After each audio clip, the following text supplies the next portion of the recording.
इसके differential coefficient find करेंगे with respect to x. हमारा एक फंक्शन है सेक tan रूट एक्स, इसका डिफरेंशियल कोफिशिएंट फाइंड करना है विद रिस्पेक्ट टू एक्स।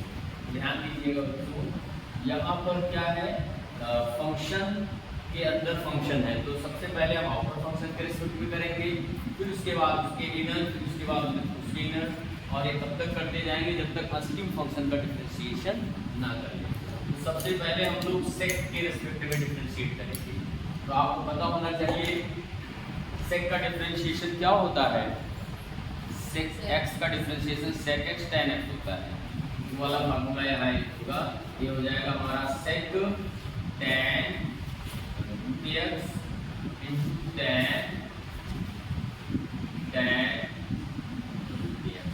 ठीक है बच्चों।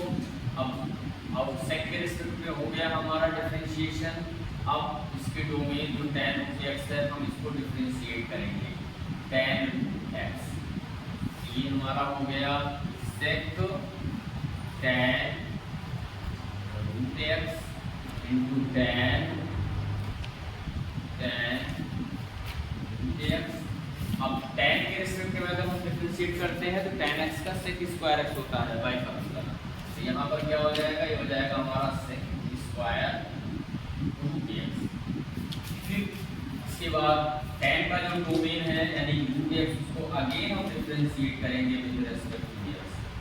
ठीक है बच्चों, तो यहाँ पर रूट x को हम x की पावर हाफ भी लिख सकते हैं। ठीक है, तो ये अल्टीमेट क्या हो जाएगा, हमारा हो जाएगा sec tan x into tan root x into sec square root x into, अब रूट x का करेंगे यानी कि x की पावर हाफ का करेंगे, यहाँ पर फॉर्मूला x की पावर n वाला लगेगा। जैसे x की पावर n का डिफरेंशिएशन क्या होता है, पावर आगे आके प्रोडक्ट हो जाता है और पावर में एक कम हो जाता है, एक माइनस हो जाता है। यानी यहाँ पर पावर हमारी क्या है, हाफ है, हाफ आगे प्रोडक्ट हो जाएगा, x की पावर हाफ में से हम 1 सब्ट्रैक्ट कर देंगे। ठीक है बच्चों, तो इस तरह से हमारा क्या हो गया, ये हमारा हो गया sec tan root x into tan root x into आपका, अब यहाँ पर ध्यान दीजिएगा सेक स्क्वायर रूट x। अब यहाँ पर x की पावर माइनस हाफ होगा, माइनस हाफ को अगर हम नीचे भेज दें तो ये अपॉन में हो जाएगा अपॉन टू रूट x। यही हमारा क्या है, यही हमारा आंसर है।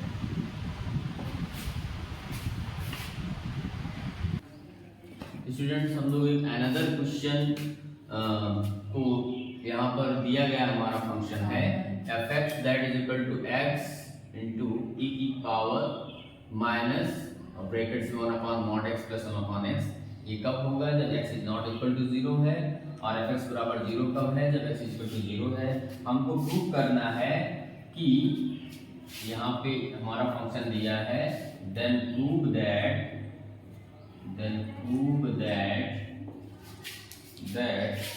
fx x बराबर 0 पर, fx x बराबर 0 पर डिफरेंशिएबल नहीं है। fx इज नॉट डिफरेंशिएबल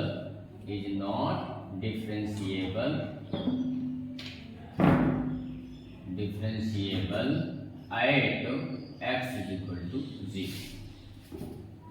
ठीक है, तो प्रूफ, तो आपको पता है कि डिफरेंशिएबल यानी डिफरेंशिएबिलिटी चेक करने के लिए हम लोग क्या करते हैं, हम लोग जिस पॉइंट पर हमको डिफरेंशिएबिलिटी चेक करना होता है उसके रिस्पेक्ट में लेफ्ट हैंड डेरिवेटिव निकालते हैं और उसके बाद राइट हैंड डेरिवेटिव निकालते हैं। अगर दोनों सेम आते हैं तो उस पॉइंट पर हमारा फंक्शन डिफरेंशिएबल होता है, अदरवाइज नहीं होता। तो सबसे पहले हम x बराबर 0 के रिस्पेक्ट में हम लेफ्ट हैंड डेरिवेटिव निकालते हैं। तो हमारा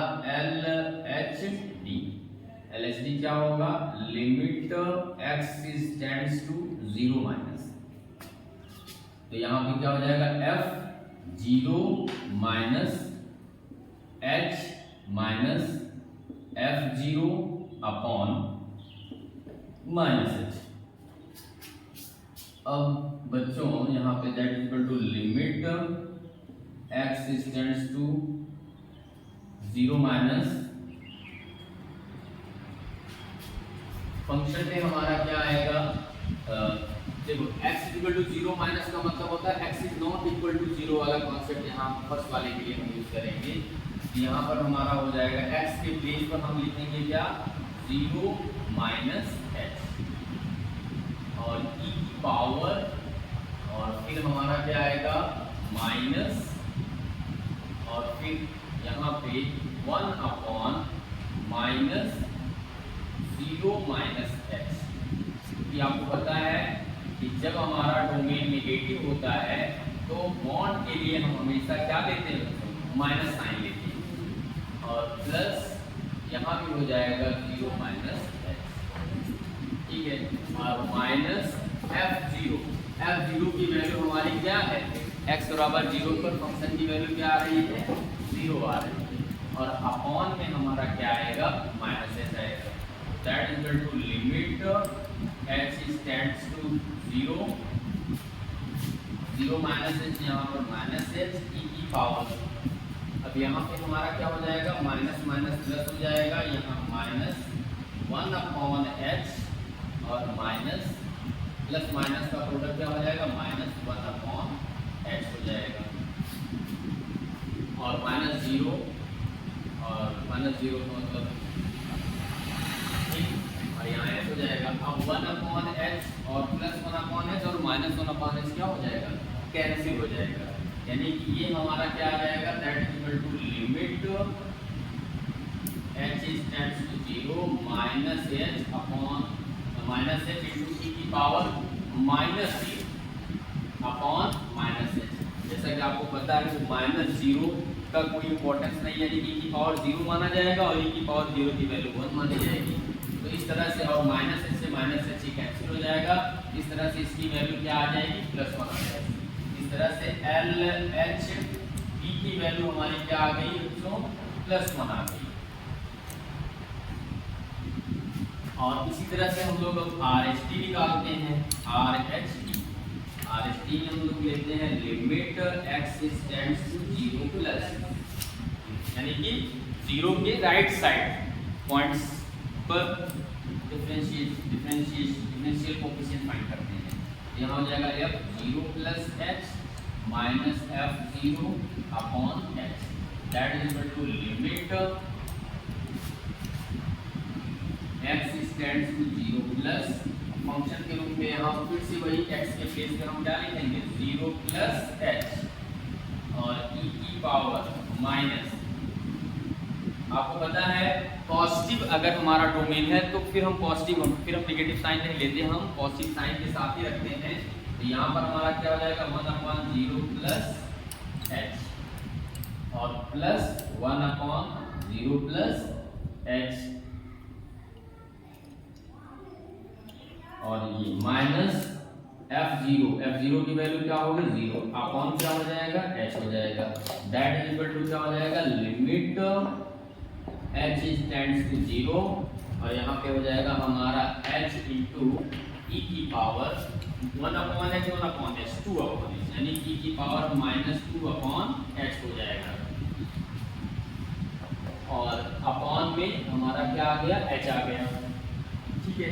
अब h से h हमारा क्या हो गया, कैंसिल हो गया, h से h हमारा कैंसिल हो गया तो हमारा क्या आ गया, और e की पावर 2 अपॉन h को हम नीचे भेज दें तो हमारा ये क्या हो जाएगा, limit h tends to 0 e की पावर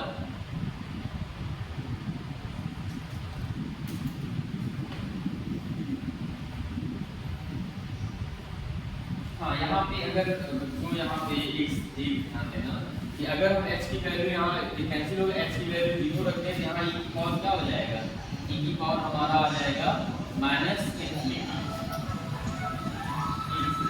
यहाँ हो जाएगा आपका 1 अपॉन e की पावर आपका 2 अपॉन h,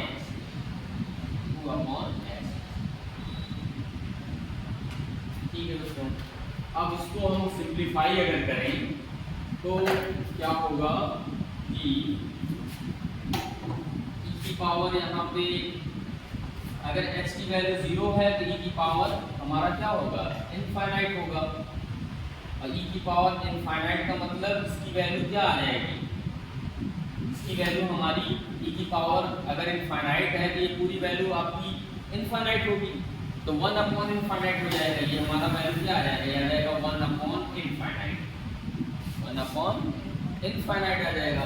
और 1 अपॉन इनफाइनाइट की वैल्यू क्या आ जाएगी, 0 आ जाएगी। 1 अपॉन इनफाइनाइट की वैल्यू क्या आ जाएगी, 0 आ जाएगी। तो यहाँ पर आप देख रहे हो कि हमारा RHD क्या आ रहा है, RHD हमारा 0 के बराबर आ रहा है। तो इस तरह से बच्चों क्या हो गया, तो LHD, और ये इंप्लाइज करता है कि 1 इज नॉट इक्वल टू 0। 1 क्या कभी 0 के बराबर होगा, 1 0 के बराबर आपका नहीं होगा। तो नहीं होगा तो इसका मतलब क्या है, LHD is not equal to RHD। और LHD RHD अगर इक्वल नहीं है तो हमारा फंक्शन क्या है, गिवन पॉइंट पर डिफरेंशिएबल नहीं है। सो fx is not differentiable at x is equal to 0। इस तरह से हमारा क्वेश्चन क्या हो गया, ठीक है बच्चों। तो इस तरह से आपने देखा LHD हमने निकाला, LHD की वैल्यू हमारी 1 आ गई, और फिर हमने RHD निकाला। RHD में हम जहाँ जहाँ हमारा x था वहाँ हमने 0 प्लस h रखा, ठीक है, और उसको सिंप्लीफाई किया तो लास्ट में यहाँ h कैंसिल हो जाएगा, और इसको e की पावर नेगेटिव है नीचे भेज दिया, e की पावर 2 अपॉन h होगा। और जब h की वैल्यू 0 रखेंगे तो 2 अपॉन 0 का मतलब इन्फिनिटी हो जाएगा, और किसी की पावर इन्फिनिटी हो मतलब उसकी वैल्यू इन्फिनिटी आ जाएगी, और इन्फिनिटी का रेसिप्रोकल 0 हो जाएगा। इस तरह से यहाँ ये 0 है और यहाँ ये 1 है, दोनों क्या है आपस में इक्वल नहीं है, इसलिए चूंकि LHD RHD इक्वल नहीं है इसलिए हमारा फंक्शन गिवन फंक्शन x बराबर 0 पर डिफरेंशिएबल नहीं होगा। इस तरह से उम्मीद करते हैं क्वेश्चन आपको समझ में आया होगा। वैसे क्वेश्चन अच्छा क्वेश्चन था क्योंकि थोड़ा सा यहाँ फंक्शन जो है मोर कॉम्प्लेक्स फंक्शन दिया है।